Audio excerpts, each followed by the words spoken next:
우산들은 들고 오셨나? 비가 오네요. 요즘 그거 들으셨죠? 무슨 초등학교 무슨 행사인가 가는데 우천시 어떻게 하니까 우천시가 어디냐고, 어느 시 우천시가 어디 붙었냐고. 그리고 중식 제공하니까 우리 애는 중식 안 좋아해요, 한식으로 주세요 그러고. 큰일이에요 진짜. 여러분 한자 힘드신 분들은 일단 한 달 동안 한자 공부 좀 하시면 훨씬 이해가 쉬울 겁니다. 자, 이제 수익은 됐고요. 수익은 몇 개 없어요 솔직히. 수익은 몇 개 되지도 않고, 주의할 점은 임대료. 우리 실생활에서는 그냥 임대료 냈다 이러지만 회계에서는 그러면 큰일 난다. 임대료는 받는 거다. 자, 그냥 비용으로 갑시다. 자, 세상에 공짜는 없죠. 공짜는 없죠. 수익, 돈 벌려면 그 전에 뭐 해야 돼요? 써야죠. 뭔가 써야죠.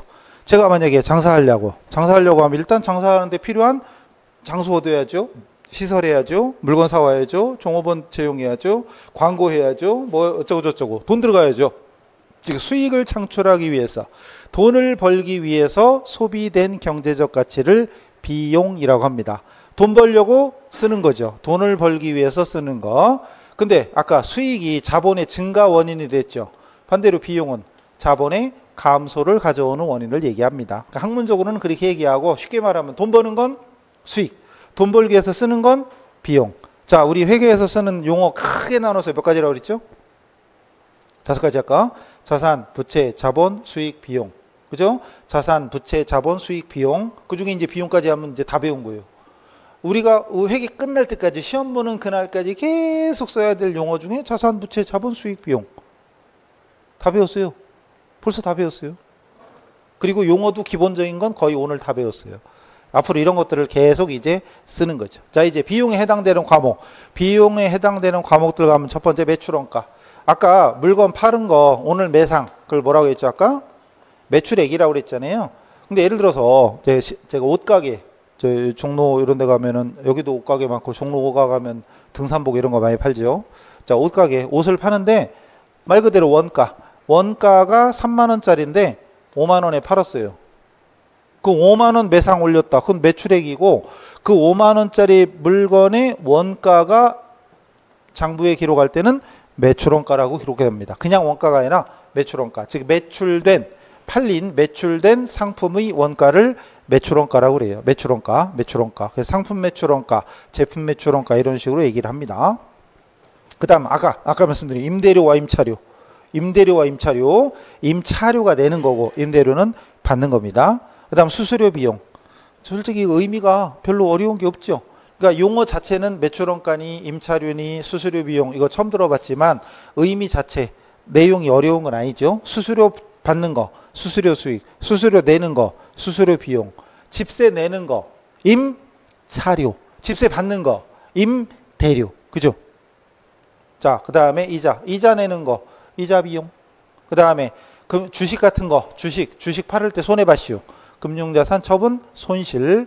유형자산, 토지, 건물 이런 것들을 유형자산이라고 그래요. 그 종류는 나중에 배우면 되고, 유형자산을 처분하면서 손해봤어요. 유형자산, 처분, 손실. 그 다음에 잡손실. 뭐 아까 얘기한 금액이 적고 별로 중요하지 않은 손실 같은 거.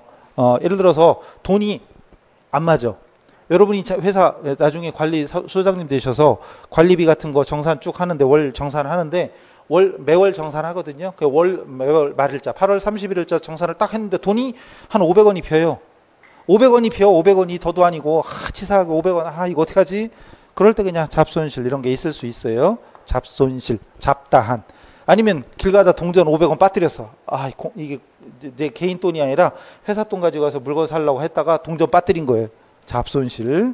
그 다음에 급여가 급여지 뭐, 월급 주는 거. 그 다음에 복리후생비, 직원들, 우리 회사 직원들의 복지후생 차원에서 아까 무상으로 제공하는 과자 이런 건데 갖다 팔면 안 돼요. 여러분 직원들 교육 잘 시켜야 돼. 진짜 어제 그거 깜짝 놀랐다니까. 많이 가져가는 사람은 옛날에 봤어요. 집에 갈 때 막 가방에 잔뜩 담아간대. 그것까지는 봤는데 그걸 당근에 올리는 건 처음 봤어요. 아까 봤나 어제 봤나 기억이 안 나는데 깜짝 놀랐어요. 어쨌든 경조사비라든가 우리 직원들한테 쓰는 건 복리후생비고요. 거래처, 우리 직원들한테 쓰는 거랑 거래처를 위해서 쓰는 거, 그 차이입니다. 똑같은 거예요. 거래처를 위해서 쓰는 뭐 식사대나 경조사비 같은 건 접대비. 근데 솔직히 오늘 그냥 개정 과목 구분이 그런가 보다 하면 되지 무조건 다 외울 필요는 없어요. 단 오늘은 외우려고 하세요. 그냥 오늘은 외워놓으세요. 어차피 나중에 보지 마세요. 어차피 다 쓸 거니까. 그 다음에 이번에 세법에 올해부터 바뀌어가지고 접대비라는 이름이 없어졌어요. 접대 그러니까 듣기가 어감이 안 좋았나 보지 어느 분께서 이름을 바꿔가지고 기업 업무추진비로 바뀌었습니다. 업무추진비. 업무추진비로 했더니 빵만 사 먹고 막 이러면 안 되는데 누구 있죠? 빵 어떻게 그렇게 사 드시는지. 기업 업무추진비, 업무추진비. 그 다음에 여비교통비가 교통비 글자 그대로 교통비고 전화요금, 인터넷요금은 통신비, 수도, 전기, 가스요금, 냉난방요금 이런 것들은 수도, 광열비. 다 오늘 처음 들어봤지만 내용 자체는 어려운 게 없잖아요. 그리고 비용은 끝나는 말이 다 뭐예요? 끝나는 말이 전부 다 무슨 비. 그죠? 뭐 어려울 거 없어요. 그리고 세금과 공과 말 그대로 세금 앤드 공과금. 여기서 공과금 여기서 참 우리 개인적으로는 수도세, 전기세 막 이런 얘기 하잖아요. 근데 정확히는 수도세가 맞아요? 여러분 집에서 내는 수도세. 수도세가 아니죠. 수도요금이잖아요. 수도요금 이런 거 냉난방 요금은 수도광열비고요. 그 다음에 여기서 말하는 세금은 재산세, 자동차세, 사업소세 막 이런 세금이고 공과금은 우리 회사가 속한 단체에 납부하는 회비, 협회비, 조합비 이런 것들이 공과금입니다. 우리 개인적으로는 공과금 그러면 수도전기 막 이런 것도 공과금이라고 하는데 그거 아니고 회계에서는 공과금은 우리 회사가 속한 단체, 학원이면 학원연합회, 음식점이면 음식점연합회 이런 거 비슷한 게 있어요. 그 다음에 또 이것도 있죠. 노점상은 노점상 연합회도 있잖아요. 있죠? 있을 거예요. 또 가축 사육하는 사람들 그런 사람들 단체가 있죠. 그런 단체에 납부하는 회비 이런 것들을 공과금이라고 그럽니다. 그래서 세금과 공과금을 합쳐서 말 그대로 세금 앤드 공과, 세금 앤드 공과금. 세금과 공과금이라고도 금자 붙이기도 하고요. 안 붙이기도 하고. 그 다음 수선비가 수선비고 보험료가 보험료고 차량 유지비가 차량 유지비지 뭐 기름값, 주차요금 이런 것들이 차량 유지비. 그 다음 교육훈련. 직원들 교육과 관련돼서 외부 강사 초빙해서 했다든가 아니면 그 외부에 업체에다 위탁을 해서 종업원들 보내서 교육 받아와라. 이거 교육훈련비. 어려운 얘기 없죠. 토서 인쇄비, 신문 잡지 구독하는 거. 나중에 여러분 저 주택관리사 그 관리사무실 소장님 되시면 거기에도 구독하는 잡지가 있을 거예요. 저기 주택관리 협회 같은 게 있어요. 협회에서 그 잡지 있죠. 그런 거 구독하게 돼 있으니까 구독료 내는 거 이런 것들도 다 도서 인쇄비. 도서 저기 책 같은 거 인쇄. 그다음 인쇄는 회사에 필요한 양식 있잖아요. 사무실에 필요한 양식 같은 거 인쇄해 놓고 쓰는 거 있겠죠. 그런 것들 또는 명함 파주고 이런 것들도 다 도서 인쇄비. 근데 전부 다 뭐 외우고 자시고 할 건 없어. 솔직히 그냥 들어봐도 알 수 있잖아요.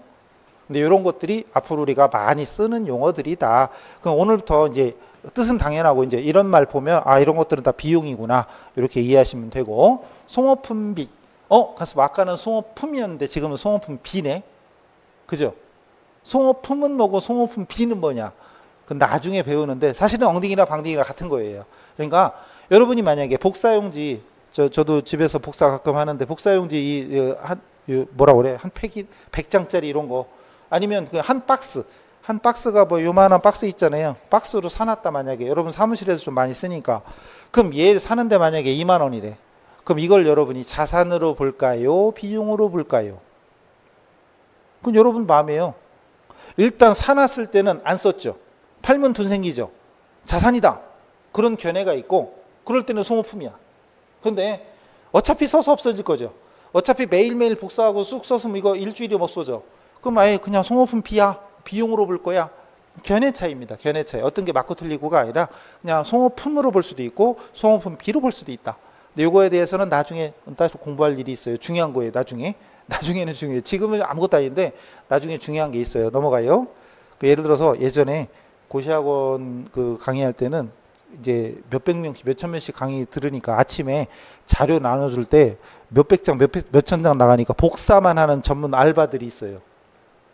이만한데 복사기가 여러 대 있고 거기 복사기 막 돌려. 그럼 거기는 복사 용지를 한 박스 두 박스가 아니라 트럭으로 받아. 한 번 받을 때. 한 번 받을 때 몇백만 원치 받는 거죠. 왜? 매일 쓰니까. 그럴 때 몇백만 원, 만약 이번에 사온 게 200만 원어치야. 그럼 자산으로 봐야 돼? 비용으로 봐야 돼? 그럴 때는 고민해야 되겠죠. 그죠? 나중에. 그다음 광고 선전비, 기부금 설명 필요 없죠? 잡비, 잡다한 비용, 금액이 적고 중요하지 않은 거 이런 것들은 잡다한 돈, 잡다한 지출, 잡비. 뭐 자, 어떻게 지금까지 봤던 거 뭐 이상할 거 없죠? 물론 우리가 평상시 잘 안 쓰던 막 금융자산, 처분, 손실, 이익, 뭐 유형자산, 처분, 이익, 손실 이런 것들은 자주 안 썼지만 나머지는 그냥 봐도 알만할 거 아니에요? 됐죠? 자, 그럼 다시 다음, 자 이거 아까 왜 자산, 부채 또 나와요. 자본 이런 걸 통틀어서 아까 재무 상태라고 했었고, 그리고 재무 상태를 보고하기 위한 보고서가 재무 상태표였죠. FP, 파이낸셜 포지션. 마찬가지로 자 이제 나머지가 수익과 비용 이제 끝났으니까 자 수익과 비용이에요. 그럼 수익과 비용 이걸 모으면 일정 기간. 여기서는 일정 기간이에요. 참고로 재무 상태표 할 때는 일정 시점이었잖아요. 몇 월 며칠 현재. 몇 월 며칠 현재의 자산부채 자본 이거였는데 경영성과는 일정 기간입니다. 즉 언제부터 언제까지 1월 1일부터 12월 31일까지. 재산은 오늘 현재의 재산. 근데 수익과 비용은 언제부터 언제까지에 벌은 건 얼마고 쓴 건 얼마냐. 경영성과를 보고하는 보고서가 손익계산서입니다. 자, 이거는 기업의 일정 기간이에요. 여기는 일정 기간의 경영성과, 즉 벌은 거와 쓴 거를 비교해 보면 벌은 돈이 많은지 쓴 돈이 많은지 비교해 보면 순손익을 구할 수 있을 거 아니에요. 그죠? 그게 경영성과, 이게 손익계산서다. 그래서 앞으로 진짜 우리 회계를 이제 여러분 오늘 이제 4시간째 하고 있잖아요. 그래도 회계 배웠어요. 이제 일주일에도 배웠어요. 그럼 배운 사람들은 자, 이 말 재무상태표와 손익계산서를 우리가 이제 설명할 수 있어야 됩니다. 그리고 앞으로 우리가 계속 틈만 나면 재무상태표, 손익계산서 계속 경영성과, 재무상태 이런 말을 계속 쓸 거예요. 어려울 거 없죠? 그러니까 오늘 했던 것만 잘 견디신다. 오늘 했던 것만 복습해서 내 걸로 만든다. 그럼 합격하는 거예요. 그리고 다음 주에는 다음 주 거. 이런 식으로 어쨌든 꾸준히 계속 하면 됩니다. 그리고 회계 어려울 거 없어요. 생소한 거지. 처음 배울 때 생소하고 공부할 내용이 많으니까 좀 처음에 시간이 걸리고 오래 걸리고 어려운 거죠. 어렵게 느껴지는 거지. 근데 어쨌든 오늘 한 거 지금 했던 내용 이해하는데 별 어려움이 없다. 그럼 오늘 복습해서 내 걸로 만들 수 있다 그러면 내년에는 합격합니다. 충분히. 어쨌거나 미리 쫄지 마시고 어차피 오늘 했던 거나 앞으로 할 거나 별 차이가 없다. 처음이나 낯선 거예요. 다시 일로 돌아올게요. 손익계산서도 여기 노란색 알파벳 T자 모양이죠. T자 모양 그리면 왼쪽이 뭐였어요? 또 그새 까먹은 거 아니죠? 그새 까먹은 거 아니죠? 왼쪽이 차변, 오른쪽은 대변이었죠? 왜 하필이면 대변이야? 따지지 마세요. 그냥 수백 년 그래 와시오. 그냥 차변, 대변. 또 옛날에는 차방, 대방 이렇게 됐었고요. 영어로는 뎁터, 아니다, 영어도 독일어다 참. 뎁터, 크레디터. 왜 독일어지 그러고 보니까? 옛날에 복식부기 원리가 유럽이었어요. 이탈리아, 그리고 독일, 그리고 우리 중세 구한말 이럴 때 우리나라로 넘어올 때 독일 유럽식이 넘어왔어요. 그래서 옛날 이 독일어 학자가 액티밥 이런 게 남아 있는 겁니다. 넘어가고 중요한 거 아니고 차변 대변. 자, 아까 재무상태표 적을 때 차변에 뭐 적자고 그랬죠? 그쵸? 이거는 이유 없이 외워야 돼요. 부채는 대변, 그리고 자산에서 부채를 뺀 나머지 자본 대변이었죠. 그리고 차변과 대변 합계는 무조건 똑같아야 됩니다. 자, 그럼 자산이 차변이고 부채가 대변이고 외우라고 그랬어요. 마찬가지로 수익도 무조건 대변이다. 외우세요. 오늘부로 수익 대변이고 비용은 차변입니다. 수익은 대변, 비용은 차변. 외우세요. 이거 외우셔야 돼요. 자, 근데 문제는 이거죠. 수익과 비용이 항상 똑같을까요? 똑같으면 장사 하나만 하죠. 그죠? 이제 일반적으로는 쓰는 돈보다 버는 돈이 많아야 되겠죠. 그러니까 버는 게 500억이야. 1년 동안 버는 게 500억이야. 쓴 돈이 300억이에요. 그럼 500억 버는데 들어간 돈이 300이죠. 자, 그러면은 500억에서 300억을 뺀 200억만큼 말 그대로 뭐예요? 단기에 발생한 순이익인 거죠. 순이익이죠. 당기 순이익. 이걸 굳이 공식으로 말하면 순이익 구하려면 어떻게 구하면 돼요? 공식으로 하면 수익에서 비용 빼면 되죠. 총수익에서 총비용 빼면 당기 순이익이죠. 자, 수익에서 비용 빼면 순이익이라는 걸 열심히 외워야 될까요? 물론 외우긴 외워야 되는데, 근데 가만있어 보자. 총수익 빼기 총비용은 당기순이익 이렇게 외워야 되는 게 맞을까요? 아니면 수익이 돈 버는 거고 비용이 돈 쓰는 거다. 이 의미를 알면 될까요?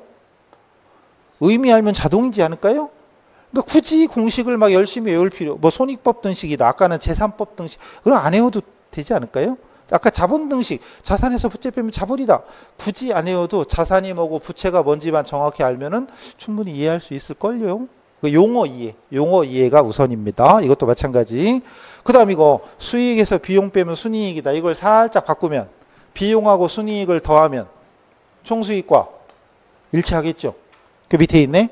총비용 플러스 당기순이익은 총수익이다. 근데 굳이 외울 필요 없어요. 왜? 외우려면 뭘 외워라? 이걸 외우세요. 손익계산서를 외우세요. 아까 재무상태표 외우랬죠. 오늘 지구가 멸망하더라도, 오늘 북한에서 미사일 쏴가지고 여기가 빵 터져도 그러면 안 되겠지만 이거 외우세요. 자산차변 부채자본 대변 외우시고, 그 다음 수익비용 외우세요. 수익은 대변 비용차변. 그래서 수익에서 비용 빼면 순이익입니다. 외우세요. 외우세요. 이거 외울 수 있겠죠? 근데 이렇게 되면 이런 된장 수익은 300억인데 비용이 400억이래. 으이씨, 버는 것보다 쓴 게 더 많아. 요즘 이런 사람 많죠. 이런 회사 많죠. 장사가 안 되니까 들어가는 돈은 많은데 오늘 봤나? 아까 제가 중간중간 틈틈이 제가 그냥 뭐 인터넷에 보니까 오늘 봤나? 저기 왜 숙박업소 종로에 어떤 분이 저기 인터뷰하는 거 보셨어요? 숙박업소 요즘 이용하실 때 어떻게 이용하세요? 물론 좋은 호텔 이런 데는 직접 전화해서 예약을 하거나 그러는데 요즘 대부분 이런 데는 어플에서 야놀자 여기 어때 이런 데다가 하거든요.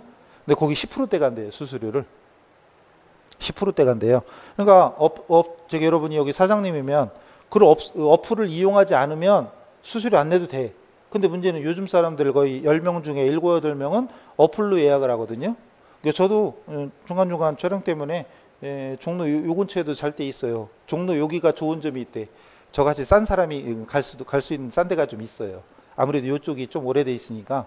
근데 어플 예약하고 가거든요.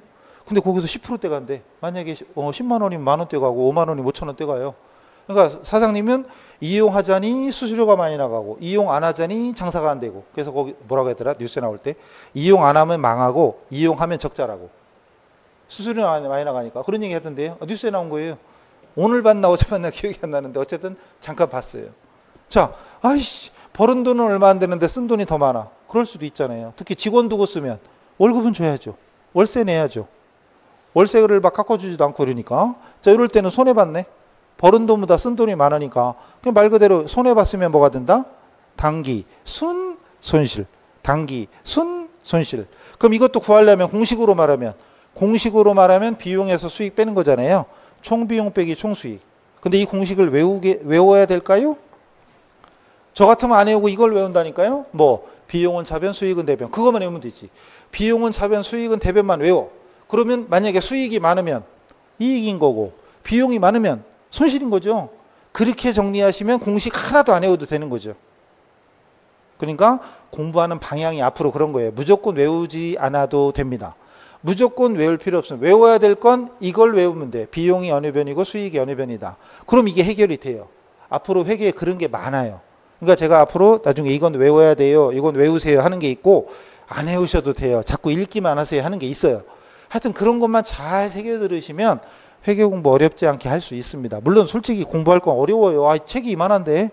아니 말이 6, 700페이지고 아까 말씀드렸다시피 대학교 전공 과목에 학기로 따지면 정상적인 학기로 따지면 회계 원리 한 학기예요. 원래가. 중급 회계도 한 학기나 두 학기 배워요. 원가 회계 한 학기 배워요. 원래. 물론 한 학기에 두 개를 배울 수도 있지만 과목으로 따지면 한 학기 배울 내용이에요. 그러니까 원래는 한 4학기 정도 배울 내용이에요.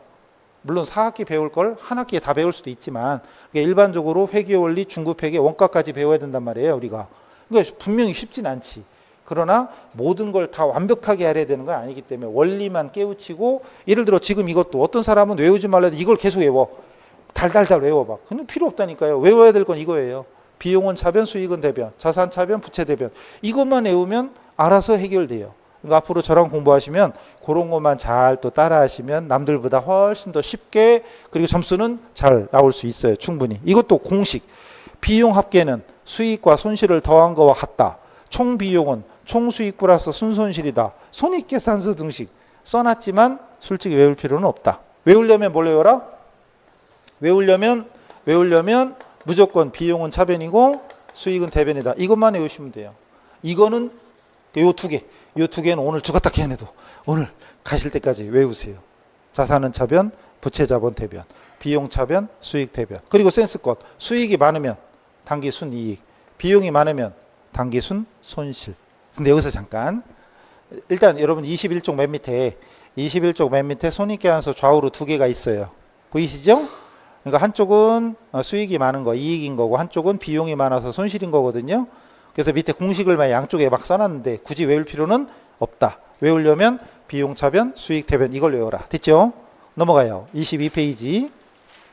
근데 요걸 풀기 전에 여기 잠깐 보시면 이제 회계에서만 쓰는 표현 때문에 좀 헷갈리는 게 하나가 있어요. 그게 뭐 크게 중요하진 않은데, 자 일단 여기 손익계산서를 이쪽으로 다시 올게요. 자 이제 여기 손익계산서예요. 대변이 100이고 차변 70이야. 그럼 이거를 상계 서로 이렇게 양쪽을 상계 까부시면 30 이렇게 결과적으로 얘나 얘나 어때요? 결과적으로는 같죠. 그죠? 같죠? 그럼 요거를 대변잔액이라고 그래요. 차변보다 대변이 크잖아요. 대변잔액이에요. 차변보다 대변이 크면 대변잔액이에요. 요거. 자, 다시 보세요. 이쪽으로 좀 더 올게요. 손익계산서에 수익은 100이고 비용은 70이야. 그럼 요 30이 뭐였죠, 아까? 단기 순 이익이었죠? 단기 순 이익을 여기다 쓴 이유는 차대변을 똑같이 맞춰주기 위해서. 원래는 이게 순이익이잖아요. 이게 요만큼이 단기 순이익이잖아요. 이게. 근데 순이익은 대변에 적어야 맞죠. 이렇게 수익하고 비용 비교해보면 수익이 크니까 이게 맞는 거죠. 그럼 대변잔액이 곧 단기 순이익이에요. 그죠? 대변잔액이 곧 단기 순이익이에요. 근데 손익계산서를 나중에 여러분 보고서를 작성한다. 기본 원리지만 작성한다면 나중에 마감할 때는 항상 이렇게 차대변이 맞아야 돼요. 그래서 순이익을 차변했어요. 그럼 차변합계도 100이고 대변합계도 100이니까. 그래서 요 금액을 다른 식으로 표현하면 손익계산서 대변잔액이에요. 근데 이건 크게 중요한 거 오늘만 중요해요. 오늘 지나고는 잊으셔도 돼요. 잊으셔도 되는데 대변잔액이라는 얘기는 결론은 차변보다 대변이 더 크다는 얘기로 이해를 하시면 되고, 대변잔액. 그리고 만약에 보세요. 자, 손익계산서를 작성했더니 차변이 100이고 대변이 70이야. 그럼 비용이 100이고 수익이 70이니까 단기순 손실이 되는 거죠. 그럼 이것도 원래는 이렇게 하면은 어느 변이 큰 거예요? 차변이 큰 거죠. 차변이 큰 거니까 손익계산서 차변잔액인 거죠. 손익계산서 차변잔액이 30원. 이게 바로 순손실이에요. 그러니까 나중에 뭐 사실 시험에 나올 이유는 없죠. 나올 일은 없을 거예요. 아마 손익계산서 대변잔액이나 손익계산서 차변잔액 이런 표현이 나올 수도 있어요. 이때 대변잔액이면 대변이 크다는 얘기고 차변잔액이면 차변이 크다는 얘기로 이해를 하시면 돼요. 대변잔액이면 대변이 크다는 얘기고, 만약에 차변잔액이면 차변잔액이 얼마다 이렇게 표시가 되면 이거는 차변합계가 대변합계보다 더 크구나, 이렇게 이해를 하세요. 사실 이건 시험에는 안 나오는데 여기 이제 좀 이따 이제 문제가 있거든요. 그 문제 풀 때 요거 때문에 완전 처음 하는 사람들은 좀 헷갈려 합니다. 어쨌든 지금은 그건 중요한 건 아니고, 일단 요거 수익은 대변, 비용은 차변, 절대불변의 진리. 수익은 대변, 비용은 차변. 수익은 대변, 비용은 차변. 그래서 대변이 크면 단기 순이익, 차변이 크면 단기 순손실. 이것만 여러분이 파악할 수 있으면 되고, 요건 크게 중요하진 않은데, 자, 그 뒤에 22페이지 문제 보세요. 이것도 답은 쓰지 마시고 그냥 째려보세요. 그래서 1번에 1번 예제 1번에 1번 보면 기업활동의 결과 자본의 증가 원인이 되는 거를 수익이라고 한다. 수익. 2번 수익 경영활동 결과 자본이 감소되는 원인을 비용이라고 한다. 이거 맞죠?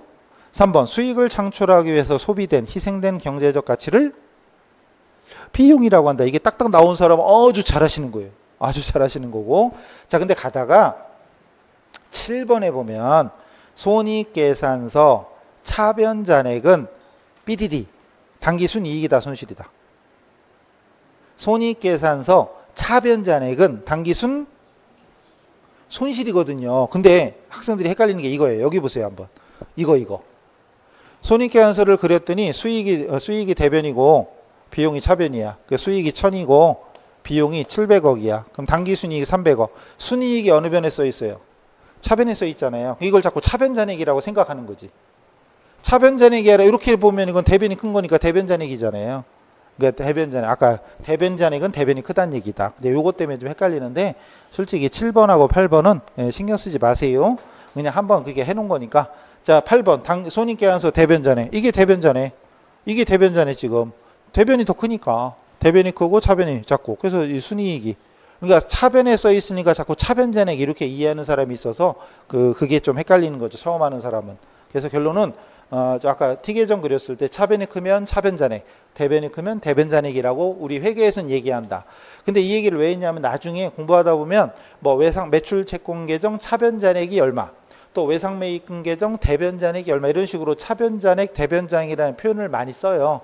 근데 그때 여러분이 요거를 기억하시면 대변잔액은 대변이 크다, 차변잔액은 차변이 크다 이렇게 이해하시면 돼요. 요것만. 어차피 자산은 그럼 잔액이 항상 어느 변에 남을까요? 결국은 자산은 항상 차변에 잔액이 남고 부채는 항상 잔액이 대변에 남아요. 그리고 비용은 차변, 수익은 대변. 이건 절대 불변의 진리예요.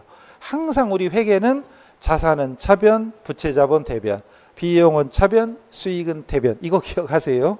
이거 기억하세요. 아, 그리고 아까 참 설명드린다고 했던 것 중에 안 한 게 있구나. 자, 재무상태표 잠깐 볼게요. 이것도 크게 중요한 건 아닌데 보세요. 요즘 여러분 지금 동네에도 원룸 투룸 이거 다가구 중개사 이런 거 배우면 다가구 다주택 뭐 이런 거 따로 배우는데 그 떠나서 어쨌든 원룸촌 이런 거 가면 요즘 건물 하나 쓰면 1층에 항상 뭐가 들어서요? 커피숍 없어요? 동네방네 커피숍이 참 많은데 제가 커피숍 하나 차리려고 그래요. 근데 가진 돈이 1억이에요. 근데 얻으려고 보니까 가게 얻고 거기다가 기계 사고 뭐 하려면 적어도 3억은 있어야 된대.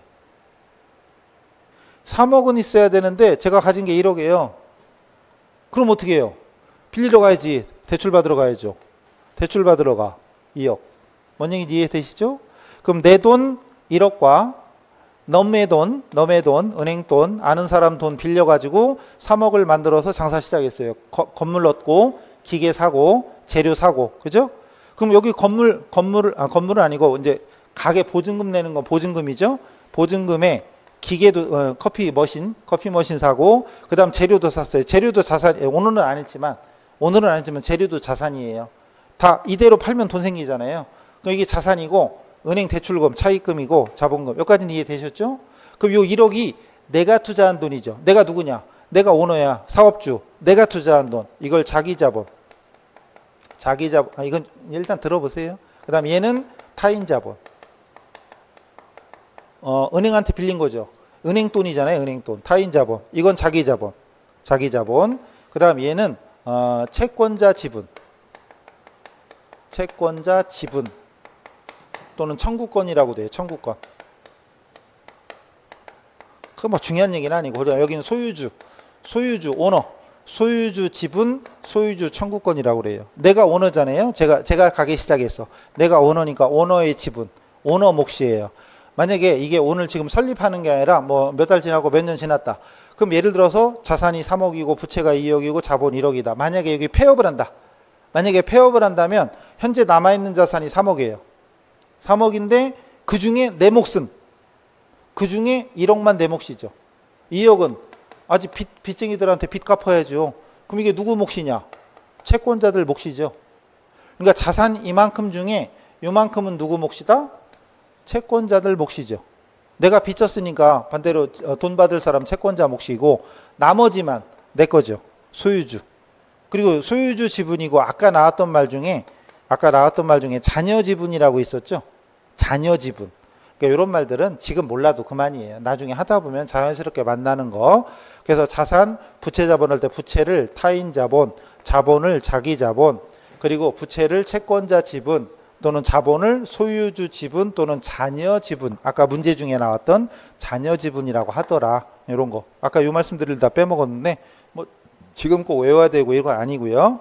결론적으로 자 이제 마지막으로 이건 무조건 오늘 죽었다 해도 외우랬죠. 자산 어느 변? 차변.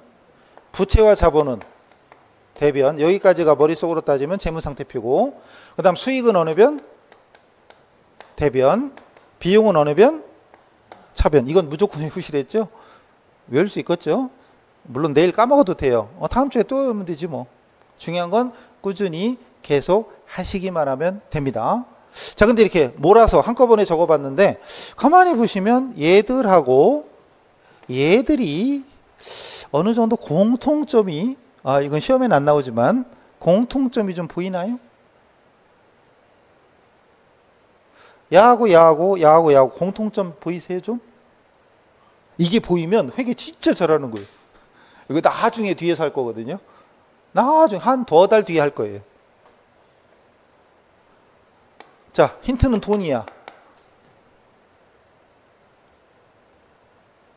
어때요? 보여요? 돈의 흐름. 야들이 발생하면 돈은 들어올까요? 나갈까요? 얘들이 나타나면 돈은, 야들이 나타나면 돈이 들어올까요? 나갈까요? 얘들이 나타나면 돈이 들어오는 거고, 얘들이 나타나면 돈이 나가요. 여러분 집 사면 건물 사면 돈 나가죠.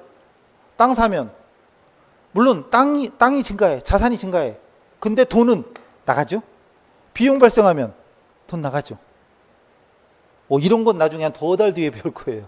근데 자, 부채 아까 돈 빌린 거 빌려오든 훔쳐오면 안 되지 참. 빌려오면 돈이 어때요? 돈이 들어오잖아요. 수익, 돈 버는 거니까 돈 들어오죠. 그러니까 우리 복식부기 원리상 차변의 자산과 비용을 적는 거, 대변의 부채와 자본을 적는 것이, 부채와 자본 수익 적는 것이 결론적으로 다 잘 보시면 크게 보면 돈이 나가는 쪽하고 들어오는 쪽을 분리한 거예요. 이렇게. 이거를 분석하는 건 나중에 한참 뒤에 배워요. 근데 사실은 지금 보면 그렇게 어려운 건 아니죠 또. 그러니까 결론은 이제 수준에 맞게 배워 나가면 되는 거예요. 그래서 일단 무조건 자산과 비용은 차변이고 부채와 자본과 수익은 대변이다. 오늘 외우세요. 오늘. 그래서 오늘 진짜 완전 회계 처음인데 지금까지 한 거 큰 어려움이 없다. 그럼 합격하는데 아무 문제 없어요. 단 오늘보다는 어렵겠죠. 오늘보다 공부할 내용도 많고 어려워지겠지만 본질적으로 원리 자체는 변하지 않는다. 지금 했던 거 이해하시면 충분하다. 그러니까 그냥 믿고 따라오시면 되고 하라는 것만 하시면 충분히 합격할 겁니다. 그리고 이제 그 나머지는 알아서 채워보시고 문제 2번. 요것도 마찬가지. 오늘 집에 가서 선물로 드릴 테니까 한번 1번 판매용 상품을 매출하면 매출액, 2번 판매된 상품의 원가는 매출원가, 이런 식으로 앞에 계정가 설명드렸던 거 한번 쭉 채워보세요. 집에 가서도 천천히 해보시면 돼요. 그리고 3번도 마찬가지. 이건 좀 섞어놨는데 이게 수익이냐 비용이냐. 3번에 1번. 상품 매출하면 수익이죠. 임차료. 헷갈려요? 비용이에요. 이자 수익. 설마 이걸 수익이지 비용이라고 하진 않겠죠. 이자 수익인데. 수익. 보험료. 비용. 수도관열비. 비용. 상품 매출원가. 비용.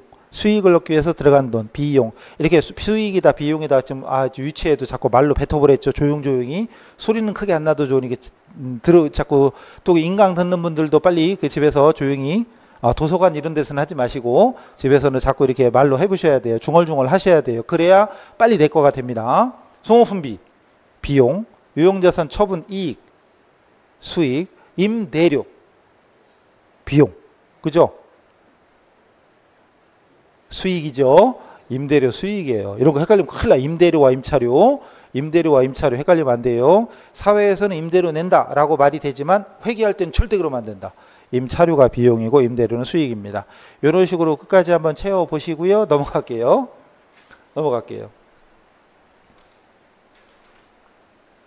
자, 사실 그런 것도 오늘 뭐 시간 드리면서 한번 다 풀어보시라 할까도 했지만 뭐 지금 이 정도면 됐고, 자 이제 조금 아까 했던 것처럼 우리 재무상태표를 살짝 그려본 것처럼 손익계산서도 요거 한번 그려보자고요. 그래서 지금까지 배웠던 크게 나누면 자산, 부채, 자본, 수익, 비용 5가지, 그리고 자산, 부채, 자본을 모아서 보고서로 만든 게 그죠? 재무상태표. 그 다음 수익과 비용, 수익이 얼마고 비용이 얼마인지를 쫙 모아서 집계해서 보고하는 보고서가 손익계산서, 인컴 스테이트먼트 IS, 재무상태표는 파이낸셜 포지션이라고 그래요. 그래서 어쨌든 손익계산서 그림이 이렇게 됐다는 걸 생각하시면서, 자 24쪽 여기도 그려놨나? 아, 그려놨네. 24쪽에 문제 4번 대박상점의 수익과 비용을 자료로 해서 손익계산서를 작성하고 뭐 손익계산서 등식을 금액으로 표시하시오. 이 필요 없고 그냥 거기 자료에 딱 6개밖에 없으니까 솔직히 할 게 없는데 그냥 그리는 거. 물론 답은 밑에 있으니까 여러분은 그릴 거 없고요. 그냥 한번 아까 한 것처럼 제가 한번 그려볼게요. 자, 먼저 상품 매출이 뭐예요? 그럼 수익이다 그래야죠. 수익은 어느 변이에요? 대변이죠. 그래서 수익은 대변이고 비용은 차변이라는 걸 항상 여러분 머릿속에 그냥 들어가 있어야 돼요. 매출은 대변이니까 대변의 상품 매출, 그리고 글자 쓸 때는 이렇게 벌려서 쓰거나 아니면 붙여서 쓰거나 상관없다고 그랬고, 물론 여러분은 시험 볼 때는 이런 거 작성할 일이 없습니다. 그 다음 숫자는 무조건 콤마 찍으면서 쓰고 뒤쪽 오른쪽 정렬이다 꼭 기억하시고, 물론 여기서는 그럴 일도 없고. 임대료는 8만원 이렇게. 그 다음에 이자 수익, 옛날에는 이거 다 손으로 이쁘게 썼어야 되는데 요즘은 그런 거 없으니까. 자 7만원. 자 수익은 다 적었죠. 이제 비용으로 갑니다. 상품 매출원가, 비용 차변 무조건 맨 위에 줄부터 채워 나가야 돼요. 상품 매출 원가. 자, 매출원가가 수익이다 비용이다 이거 헷갈리면 안 돼요. 오늘 이 시간 이후에는 매출원가는 비용이고 매출액은 상품 매출이라고 썼지만 어쨌든 매출액은 수익이야. 이런 것들이 들어오게. 사실 오늘 계정 과목 외우려면 다 합치면 몇 개쯤 되나? 현금 예금부터 시작하면 현금 예금부터 잡비까지 얼추 한 40개 될 거예요 아마. 근데 그런 것들하고 익숙하게 만드세요. 앞으로 계속 쓸 거예요. 어차피 외상인출금, 대여금, 차입금, 임차료, 여비교통비 계속 그걸 쓸 거예요. 그러니까 오늘 다 못 외운다고 막 책 던지고 막 그러지 마시고 그냥 보고 다음 주에 한 번 또 읽고 이렇게 지나가시면 됩니다. 그 다음에 급여로 갑니다. 급여 이렇게 금액은 글자는 벌려 쓰고 숫자는 무조건 뒤로 맞추고. 자 이자 비용. 자 여기까지 끝이네. 이자 비용 2만원인가요? 끝이네. 자 여기까지 딱 했을 때 여기까지는 암산 되겠죠. 계산기 없어도 되겠죠. 자 수익 다 더하니까 25만원, 비용 다 더하면 9만원. 오, 수익이 훨씬 많네. 대비는 훨씬 크네. 당연히 그럼 수익에서 비용 빼면 총수익에서, 그리고 항상 우리 회계에서 보고서를 작성할 때 차변 대변 합계는 똑같이 만들어야 된다고 그랬죠. 물론 나중에 배우는데 진짜 무슨 보고서를 작성할 때는 원래는 일자로 쭉 해요. 일자로 그냥. 일자로 하는 건 나중에 하고 지금 중요한 게 아니고요. 어쨌든 25만원에서 9만원을 빼니까 얼마죠? 16만원이죠. 원래는 빨간색으로 하는 거예요. 원래는 지금 보다시피 원래 금액을 서로 지워 없애면 까부시면 대변이 크죠. 여기서 이걸 이렇게 빼면 16만원 대변에 남잖아요. 그럼 이게 어느 변잔액? 대변잔액. 대변이 크니까 대변잔액이잖아요. 대변잔액. 근데 이대로 하고 마감할 수는 없으니까 마감할 때는 차대변을 똑같이 만들어라. 그래서 차변에 쓰면서 빨간색으로 써주고 당기순이익이라고 써주는 겁니다. 그리고 줄 치는 것도 원래는 많이 쓴 쪽을 기준으로 해서 금액란에 밑줄 한 줄 치는데 여기가 공간이 남으면 이렇게 사선을 쳐서 메꿔주는 거. 요러고. 근데 여러분은 줄 치는 거 이거 신경 쓰지 마시고, 원래 이것도 다 빨간색인데 신경 쓰지 마시고 그냥 차대변 맞춘다 이것만 생각하시면 돼요. 25만원. 25만원 이렇게. 뭐 별거 없어요. 그냥 이왕이면 이쁘게 25만원 이렇게 쓰면 끝입니다. 그 밑에 해답에 있는 것처럼 뭐 빨간색 쓰고 이런 건 아무 중요한 게 아니니까 중요한 건 수익이 어느 변이고 비용이 어느 변이다. 그리고 임대료 이런 거 나왔을 때 수익인지 비용인지 이거 헷갈리지 않게 그런 것만 정리하시면 됩니다. 아무것도 아니에요. 그리고 이제 그 선물로 드릴 테니까 집에 가서 한번 깔끔하게 이쁘게 한번 써보시고 5번도 마찬가지거든요. 5번 아마 손실 나올 거예요. 일부러 손실 나올 거고요. 그리고 맨 밑에 25페이지 맨 밑에 보면 포괄손익계산서 회계 요소에 해당되는 거. 포괄자 빼고 포괄자 아직 몰라요. 그냥 손익계산서 회계 요소에 해당되는 게 뭐니에요? 이게 언제 나왔대요? 이게 언제 나온 거래요? 27회가 언제죠? 올해 6월 달에 봤던 거 이게 답이 몇 번? 물론 그 중에 4번 아직 안 배웠네. 그죠? 4번은 모른다고 쳐. 근데 5번 수익 어때요? 지금 이거잖아요. 그러니까 오늘 배운 것만 해도 벌써 최근에 나왔던 문제가 보다시피 몇 개 있죠. 물론 여기다 다 놓은 것도 아니란 게요. 더 있어요. 더 있는데 그냥 맛배기로 이렇게 하나씩 놓은 거예요. 그러니까 결론은 완전 생기추지만 시험에 나올 게 이렇게 있다. 그리고 여기 있는 이제 우리가 자산부채 자본 수익 비용 그리고 재무상태표와 손익계산서 그리고 아까 차변에 와야 될 거 대변에 와야 될 거 있었죠. 그것만 외워주시면 실전에 가서도 한두 문제 그냥 거저 줍는 거예요. 그런 게 꽤 있어요. 그러니까 혹시 이제 어쨌든 회계원리 나는 숫자에 약해요. 혹시 걱정하시는 분 이런 분 계시다면 걱정하지 말고 지금 오늘 한 것처럼 이런 식으로 앞으로도 내용이 많아지고 어려워지겠지만 지금 하는 것처럼 하면 다 할 수 있다. 그렇게 생각하시고 그냥 꾸준히만 하세요. 빠지지 말고 수업 잘 들으시면 되고 복습 인강 이제 동영상 이제 2, 3일 내로 올라가면 동영상 필요한 것 복습하시면 돼요. 아셨죠? 자, 그래서 오늘은 여기서 마치겠습니다. 수고하셨습니다.